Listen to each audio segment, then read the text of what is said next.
नमस्कार दोस्तों।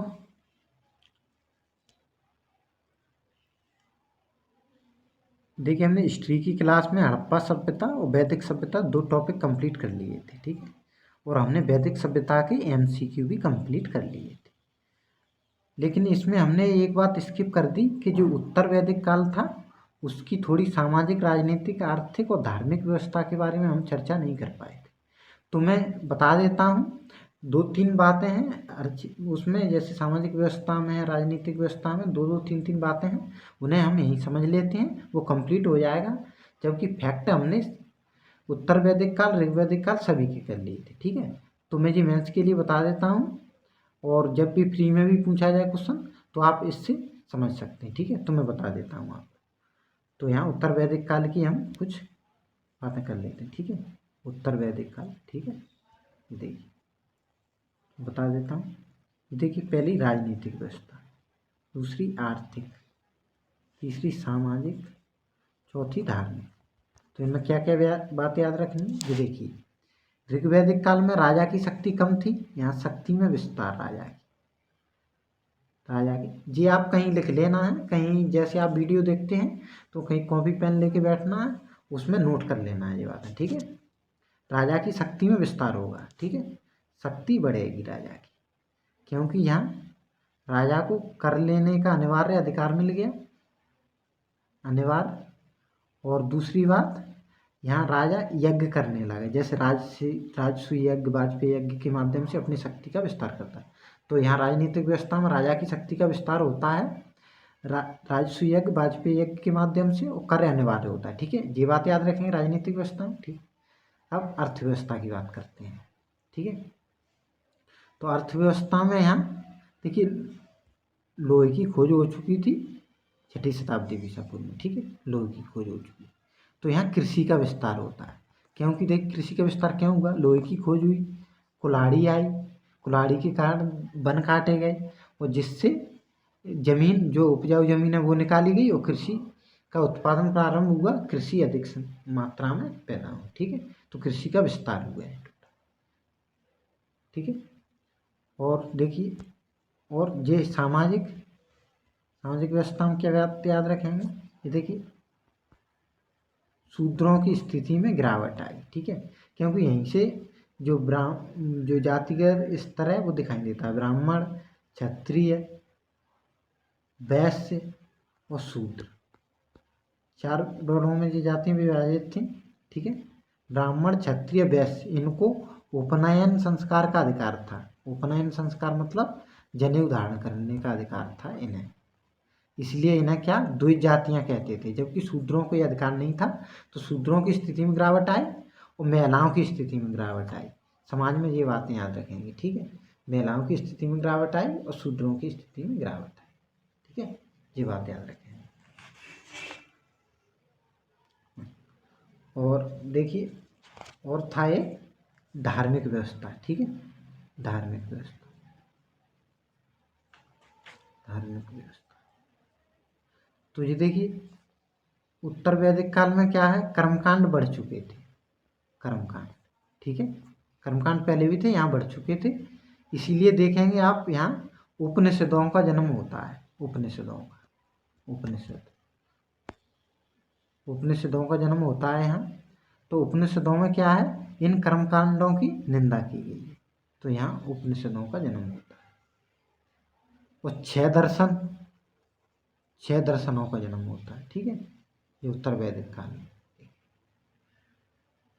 और पशुओं के देवता रुद्र, ठीक है, इनका महत्व बढ़ गया। क्या क्या बात याद रखेंगे धार्मिक व्यवस्था में, 6 दर्शनों का उदय, कर्मकांड की निंदा के लिए उपनिषदों का उदय, और महत्वपूर्ण देवता रुद्र का उदय, ठीक है। ये बातें याद रखेंगे, ठीक है। ये बातें याद रखनी है आपने। अब मैं दर्शन के बारे में बता देता हूँ। जो 6 दर्शन है वो प्रीलिम्स के लिए इम्पोर्टेंट होते हैं और वनडे एग्जाम के लिए, ठीक है। तो ये याद रखेंगे, बता देता हूँ। इसमें दर्शन और प्रतिपादक के नाम पूछे जाते हैं। तो देखिए, ये चारवाक दर्शन है, इसके प्रतिपादक चारवाक हैं, और जो सांख्य है इसके प्रतिपादक कपिल मुनि हैं, ठीक है। और योग है, पतंजलि हैं इसके प्रतिपादक, पतंजलि। ठीक है, ये 3 याद रख लेना आपको, तीनों और बताता हूँ। ठीक है, ये देखिए, न्याय है, इसके प्रतिपादक गौतम है, गौतम। ठीक है, और एक मीमांसा है, मीमांसा।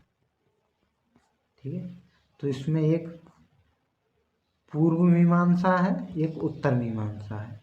तो पूर्व मीमांसा के प्रतिपादक जैमिनी है, जैमिनी, और उत्तर मीमांसा के बादरायण है। ठीक है, तो ये याद रखना है। ठीक है, और एक है वैशेषिक, देखिए वैशेषिक।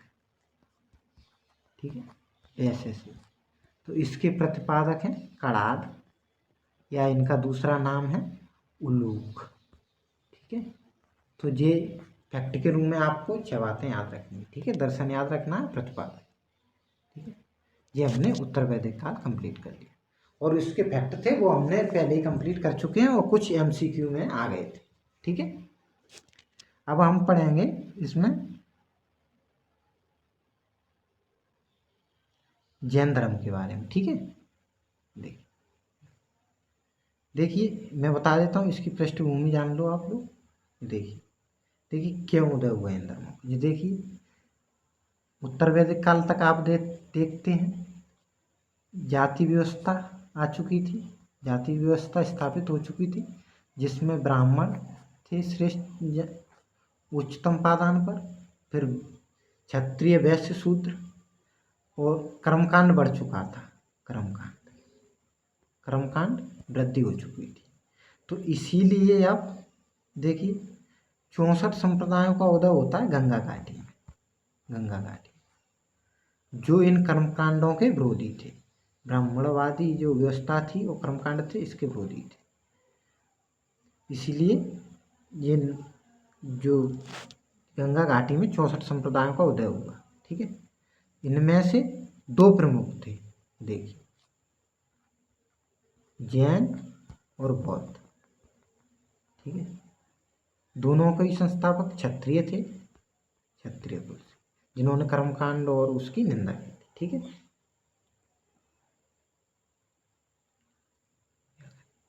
अब ये देखिए, अब ये कुछ फैक्ट हैं उनके बारे में जान लेते। ठीक है, जैन धर्म के प्रथम तीर्थंकर एवं संस्थापक ऋषभदेव प्रतीक साण है। ठीक है, ऋषभदेव पारसनाथ काशी के चौकी वंश के राजा अश्वसेन के पुत्र थे। ठीक है, तो ये फैक्ट है, आपको याद रखना है। किसके पुत्र थे ये ऋषभदेव?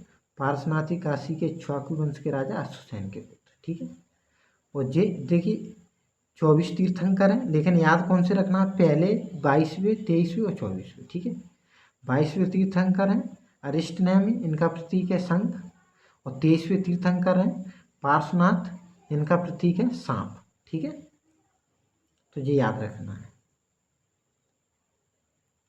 प्रथम तीर्थंकर ऋषभदेव, 22वें अरिष्टनेमि, 23वें पार्श्वनाथ। ठीक है, जैन धर्म का वास्तविक संस्थापक जय महावीर है। ठीक है, ये 24वें तीर्थंकर है, ये नीचे दिया गया है। ठीक है, महावीर स्वामी जैन धर्म के 24वें तीर्थंकर, इनका प्रतीक है सिंह। ठीक है, याद रखना।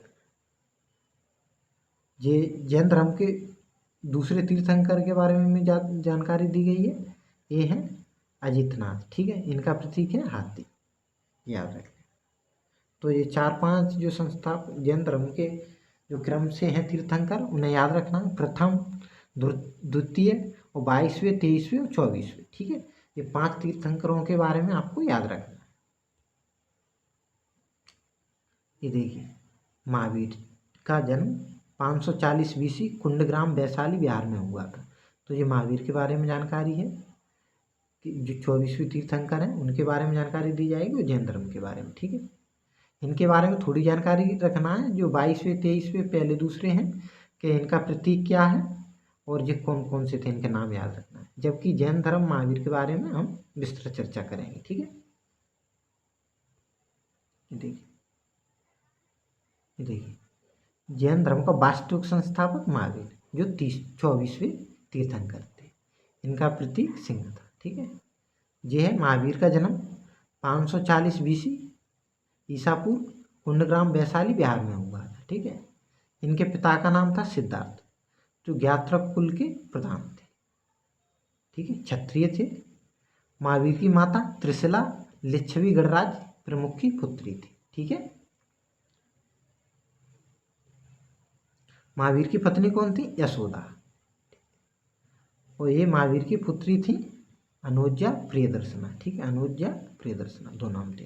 ठीक, महावीर की प्रथम ये देखिए अनुयायी उसका दामाद जमाली था। ठीक है, ये इनके जमाली जो इनके दामाद थे वो इनके प्रथम अनुयायी थे। ठीक है, महावीर का बचपन का नाम वर्धमान, तो इन्हें वर्धमान महावीर कहते।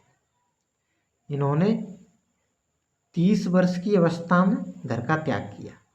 जब इन्होंने घर छोड़ा था तब ये 30 वर्ष के थे। ठीक है, 12 वर्ष की कठोर तपस्या जी की ये फैक्ट है, तो इन्हें आप लोगों को याद रखना है। 2-3 बार पढ़ेंगे तो आपको याद हो जाएंगे। ठीक है, और जहाँ भी समझाने की बात आएगी तो मैं समझाता चलूँ। देखिए, 12 वर्ष की कठोर तपस्या के बाद जुम्बिक के समीप ऋजुपालिका नदी के तट पर साल वृक्ष के नीचे ज्ञान केवल की प्राप्ति हुई। ये देखिए, धर्म से बहुत सवाल आते हैं प्रीलिम्स में और वनडे एग्जाम में, इसलिए आपको ये फैक्ट याद कर लेना है।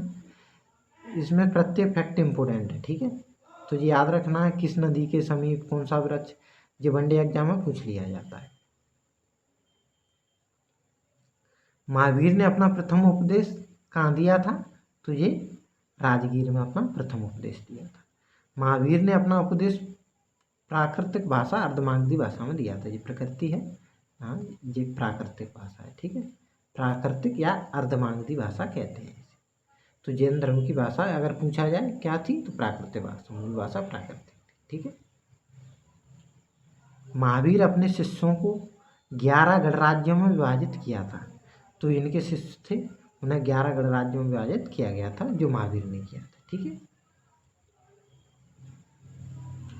प्रथम जैन सभा पाटलिपुत्र 322 BC स्थूलभद्र की अध्यक्षता में हुई थी तथा शासक चंद्रगुप्त मौर्य उसी सभा में जैन धर्म 2 भागों में विभाजित हो गया, ये श्वेतांबर और दिगंबर। ठीक है, प्रथम जो जैन सभा हुई थी, जैन संगीति कहते हैं इसे, तो इसी में जैन धर्म 2 भागों में विभाजित हो गया था चंद्रगुप्त मौर्य के समय। ठीक है, ये श्वेतांबर और ये दिगंबर।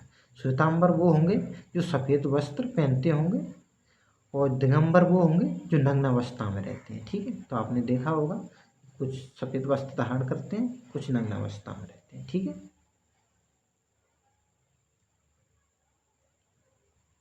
ये देखिए, जैन समुदाय के प्रथम विभाजन के श्वेतांबर संप्रदाय के संस्थापक स्थूलभद्र, दिगंबर संप्रदाय के संस्थापक भद्रबाहु। तो ये दिया गया जैन समुदाय के प्रथम विभाजन हुआ था, इसमें श्वेतांबर के संस्थापक थे स्थूलभद्र। ठीक है, स्थूलभद्र,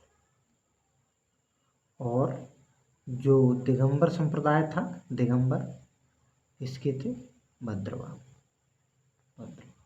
देखिए, जो श्वेतांबर संप्रदाय था जो उत्तर भारत में अधिक विस्तृत था। ठीक है, उत्तर भारत, और जबकि जो दिगंबर था वो दक्षिण भारत में अधिक विस्तृत था। ठीक है, क्योंकि जब मगध में अकाल पड़ा था, अब आगे हम पढ़ेंगे जब मौर्य काल पढ़ेंगे, तो वहाँ जो भद्रबाहु थे वो चंद्रगुप्त के साथ दक्षिण में चले गए थे। ठीक है, वहीं सड़ोल बेड़गोल गाँव में जो स्थान है वहाँ चंद्रगुप्त की मृत्यु हुई थी। ठीक है, और देखिए जो ये थे स्थूलभद्र वो उत्तर भारत में रह गए थे। देखिए, अकाल पड़ा था तो भद्रबाहु अपने शिष्यों के साथ चंद्रगुप्त मौर्य के साथ दक्षिण में चले गए, जबकि उत्तर भारत में स्थूलभद्र रहे, और इन्होंने जो संप्रदाय बनाया, जो जैन धर्म में जो विभाजन हुआ था, तो ये स्थूलभद्र जैन धर्म के जो श्वेतांबर संप्रदाय था उसके संस्थापक माने जाते हैं, और ये भद्रबाहु ने दक्षिण में दिगंबर संप्रदाय की स्थापना की थी। ठीक है, ये याद रखें। जैन धर्म ने अपने आध्यात्मिक विचारों को सांख्य दर्शन से ग्रहण किया। तो अगर पूछा जाए फैक्ट के आध्यात्मिक विचार जैन धर्म में कहाँ से आए, तो ये सांख्य दर्शन से आए। ठीक है, याद। दूसरी जैन संगीति वल्लभी गुजरात में क्षमा सरोवर की अध्यक्षता में हुई थी। पहली, जी देखिए,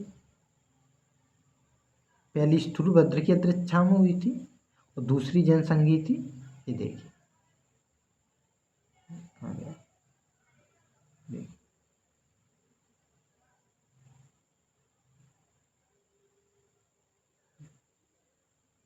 जैन धर्म की, जी देखिए